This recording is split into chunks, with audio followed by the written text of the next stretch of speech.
একটি আমল আছে যে আমলের বিনিময়ে আল্লাহ তাআলা ব্ল্যাঙ্ক চেক দিবেন।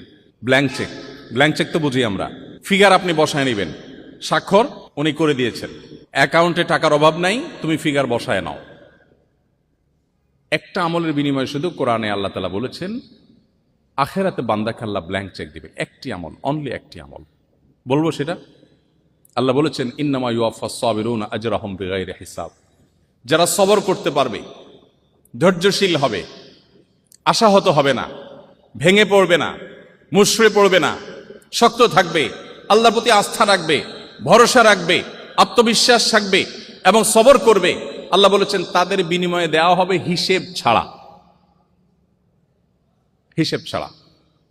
এই জন্য ভাই, আপনি যদি ইসলামে আসেন, আপনি যদি ইসলামটাকে বোঝার চেষ্টা করেন, আপনি যদি ইসলামটাকে মানার চেষ্টা করেন, তখন আপনার ক্যারিয়ারটাকে আপনি দারুণভাবে এনজয় করবেন। আপনার প্রমোশন হলো না, ক্যারিয়ারে আপনার প্রমোশন হলো না, আপনি খুব সৎ অফিসার কিন্তু প্রমোশন হলো না। বেঈমানের কাছে কোনো সান্ত্বনা আছে? যার আখিরাতের প্রতি বিশ্বাস নাই তার কাছে কোনো সান্ত্বনা আছে?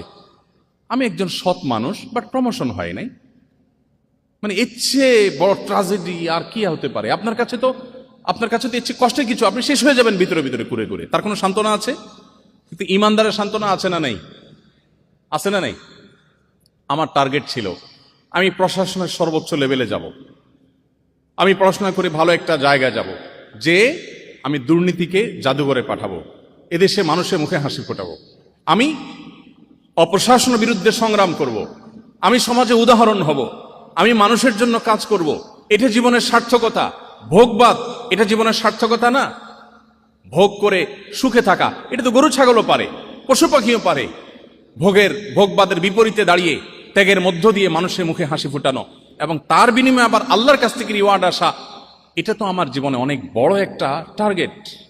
এই টার্গেট যদি আমি ফুলফিল নাও করতে পারি, আমার প্রমোশনই হলো না, চাকরিটাই হলো না, জায়গা মতো যেতেই পারলাম না, ইমানদারের সান্ত্বনার জায়গা হলো নবীজি বলেছেন মান হাম্মা বিহাসানাতিন ফালাম ইয়ামালহা।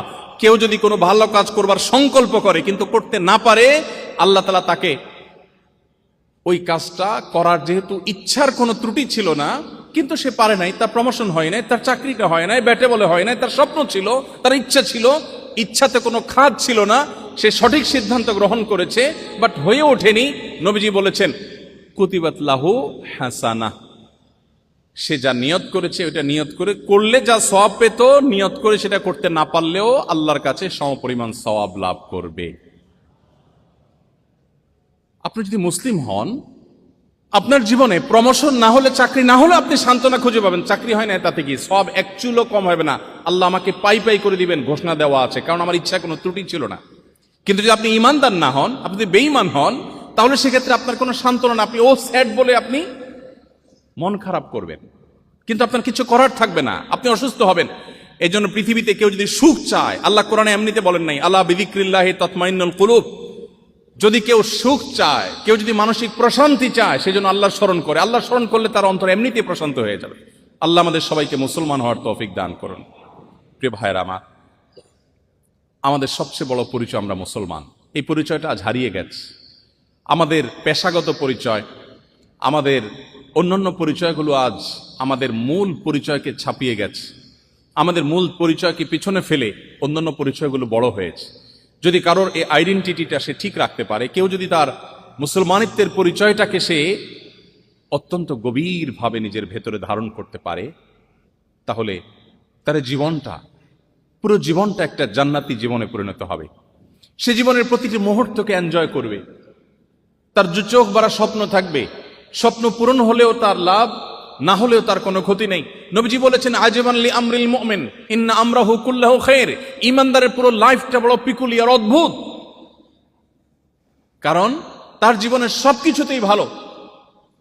বাংলা একটা কথা আছে, হাতি মরলেও লাখ, বাঁচলেও লাখ। ঈমানদারের জীবনটা এরকম। নবীজি বলেছেন ইন আসাবাহু খায়রুন, ঈমানদারের জীবনে যদি কোনো অ্যাচিভমেন্ট হয়, শাকারা, সে আল্লাহ শুকরিয়া আদায় করে, বিনিময়ে সে আল্লাহর কাছে রিওয়ার্ড পায়। একদিকে সে পাইলো, আপনি পড়াশোনা করেছেন, চাকরিটা জায়গা মতো পাইলেন, আল্লাহ আপনাকে বড় পদে বসাইলেন, আপনার প্রত্যাশার চাইতে বেশি দিলেন, আপনি আল্লাহর কাছে শুকর আদায় করে বললেন আল্লাহ তোমার কৃতজ্ঞতা আদায় করছি, তুমি আমাকে দিয়েছো, তুমিই দিয়েছো। তাহলে একদিকে পাইলেন, আবার আল্লাহ শুকরিয়া আদায় করলেন, শুকরিয়ার বিনিময়ে সওয়াব আছে না নাই? আচ্ছা। আর যদি আপনার প্রত্যাশা পূরণ না হয়, প্রত্যাশা পূরণ হলো না, ওয়াইন আসাবাহু শাররুন, তার জীবনে যদি কোনো ক্ষতি এসে পড়ে, সবারা, ইমানদার সবর করে, কারণ আল্লাহ নির্দেশ করেছেন বিচলিত হওয়া যাবে না, সবর করতে হবে, তাহলে আল্লাহ বিনিময় দিবেন যে ব্লাঙ্ক চেক, তাহলে সে সবর করে। বিপদ আসছে, তার প্রত্যাশা পূরণ হয় নাই, নেগেটিভ দিক, কিন্তু সে সবর করছে, বিনিময় আল্লাহর কাছ থেকে ব্লাঙ্ক চেক পেয়েছে। ডিলটা কি লাভের হলো না লসের হলো? লাভের না লসের? তাহলে ইমানদারের জীবনে লসের কোনো প্রজেক্ট আছে? কোনো প্রজেক্ট নেই। প্রিয় ভাইরা আমার, কোভিড-19 সময় একটা টেলিভিশন টক শোতে একজন বাম রাজনীতিবিদ, ওনার সাথে এক টিভি টক শোতে আমাকে আহ্বান করেছে ওনারা থাকতে। আমি যদিও এই টক শো টাইপ এই ধরনের প্রোগ্রামে যাই না সচরাচর, তারপরেও তাদের খুব রিকোয়েস্টের কারণে তখন কোভিড-19 সময় আমি গিয়েছি। তখন ভদ্রলোক আমাকে বললেন, আচ্ছা, এই যে কোভিড-19 নিয়ে আপনারা হুজুররা অনেক ভুলভাল কথা বলেন, অনেক উল্টাপাল্টা কথা বলেন, এটা করলে আর কিচ্ছু হবে না, ওটা করলে আর কিচ্ছু হবে না, আপনারা মাস্ক না বলে, তারপরে স্যানিটাইজারের কথা না বলে, বিজ্ঞান ভিত্তিক কথা না বলে, এই সমস্ত কথা বলে যে মানুষকে আপনারা বিভ্রান্ত করছেন, এতে লাভটা কি হচ্ছে বলেন তো? তো আমি বললাম ওনাকে যে দেখেন, একজন মানুষ তার জ্ঞান, গবেষণা এবং অভিজ্ঞতা দ্বারায় প্রমাণিত হয়েছে এটা তার জন্য লাভজনক, তখন সেটা গ্রহণ করতে ইসলাম নির্দেশ করে। কোনোটা ক্ষতিকর হলে সেটা থেকে বিরত থাকতে ইসলাম নির্দেশ করে। অতএব আমার মাস্ক এবং স্যানিটাইজেশন এটা যদি আমার জন্য, স্বাস্থ্যের জন্য ভালো হয়, এটা প্রমাণিত, তাহলে এটা আমাকে ধারণ করতে হবে, ইসলাম সেটা বলে। কোনো আলেম যদি এগুলো ফেলে দিতে বলে, দিয়ে তাওয়াক্কুল করতে বলে, এটা ইসলাম বলে না, এটা ইসলামের ওই আলেমের ব্যক্তিগত মত হতে পারে। তবে আলেম যে তাকে আল্লাহর উপর ভরসা দিচ্ছে, আল্লাহর ভরসার কথা বলছে, এটার লাভ হলো এর ফলে সে প্রচন্ড একটা মানসিক শক্তি পায়, যেটা আপনি একজন অবিশ্বাসী হলে পাবেন না। আমি সব ব্যবস্থা গ্রহণ করার পরে বলি, আরে মাস্ক তো পড়লাম দামিটা, সবই ঠিক করলাম, কিন্তু হবে কি হবে না রোগ, এটা আল্লাহর হাতে, অতএব আল্লাহ ভরসা। এই যে কনফিডেন্ট তার মধ্যে চলে আসে, আপনার তো কনফিডেন্টের জায়গা নাই। আল্লাহ কোরআনে বলেছেন, যালিকা বিআন্নাল্লাহা মাওলাল্লাযীনা আমানু আন্নাল কাফিরিনা লা মাওলা লাহুম। ইমানদারদের একজন অভিভাবক আছে। ইমানদারের একজন কি আছে? অভিভাবক আছে। যে অবিশ্বাসী কাফের, তার কোনো অভিভাবক নেই, তার কোনো যাওয়ার জায়গা নেই।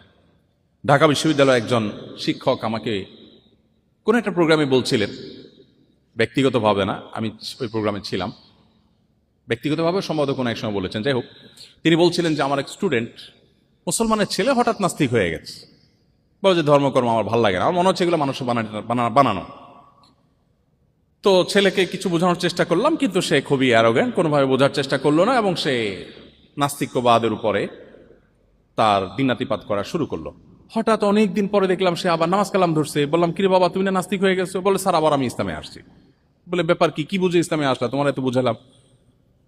তখন এখনো তিনি ঢাকা ইউনিভার্সিটির টিচার আছেন। তখন তিনি বললেন যে আমাকে ও বলল, ওই ছেলেটা বলল, স্যার, সত্যি বলতে কি, আমার কাছে সবই অহেতুক এবং মিছে মনে হয়েছে, কিন্তু নাস্তিক্যবাদে যাওয়ার পর আমি জীবনের কোনো মানে খুঁজে পাচ্ছিলাম না। আমি কেন বেঁচে আছি? আমার জীবনের লক্ষ্য কি, উদ্দেশ্য কি? খেয়ে পরে বেঁচে থাকা, গরু ছাগল তো বেঁচে থাকে, তো আমার আর তার মধ্যে পার্থক্য কি? সেও মাটি হয়ে যাবো, আমি মাটি হয়ে যাবো, তো আমার আর তার মধ্যে ডিফারেন্সটা কোথায়? আর সবচেয়ে বড় কষ্টের জায়গা হলো, স্যার, তার বক্তব্য, আমি কিছু কিছু সিচুয়েশনে এসে অনেক মনোবেদনায় ভুগি। একান্তে একটু কারোর সাথে কথা বলতে মন চায় একটু মন খুলে কারোর সাথে আলাপ করব, দুঃখের কথা কারোর সাথে শেয়ার করব, অনেক মন চায়। কিছু কথা আছে না ভাই, পৃথিবীর কারোর কাছে বলে শান্তি নাই, আছে না? বউয়ের কাছে বলেও শান্তি লাগে না, বাপমার কাছেও না, বন্ধু বান্ধবের কাছেও না। এরকম কিছু সিচুয়েশন আসে না মানুষের জীবনে? মনে দুঃখ, কষ্ট, একান্তে একটু কথা বলতে চায়। তো সে যুবক বলল, স্যার, আমি সেই মানুষটাকে বা সেই সত্তাটাকে খুঁজছিলাম, কার কাছে একটু মন খুলে কথা বলবো, বাট আমি যখন নাস্তিক হয়ে গেলাম, আমি কোনো অবলম্বন পাচ্ছিলাম না, কাকে বলবো? কোনো মানুষের কাছে বলে আমি শান্তি পাচ্ছিলাম না। আমি সেজন্য ইসলামে ফিরে আসলাম। এখন আমার কোনো দুঃখ, কোনো বেদনা, যেটা কারোর সাথে শেয়ার করবার মতো না, সেটা আমি তাহাজ্জুদে দাঁড়িয়ে, নামাজের সেজদায় গিয়ে বিড়বিড় করে মনের গভীর থেকে যখন আমার সৃষ্টিকর্তাকে স্মরণ করে আল্লাহর উদ্দেশ্যে নিবেদন করি, আল্লাহর সঙ্গে কথা বলি, আমি খুব প্রশান্তি অনুভব করি, আমি খুব শান্তি পাই।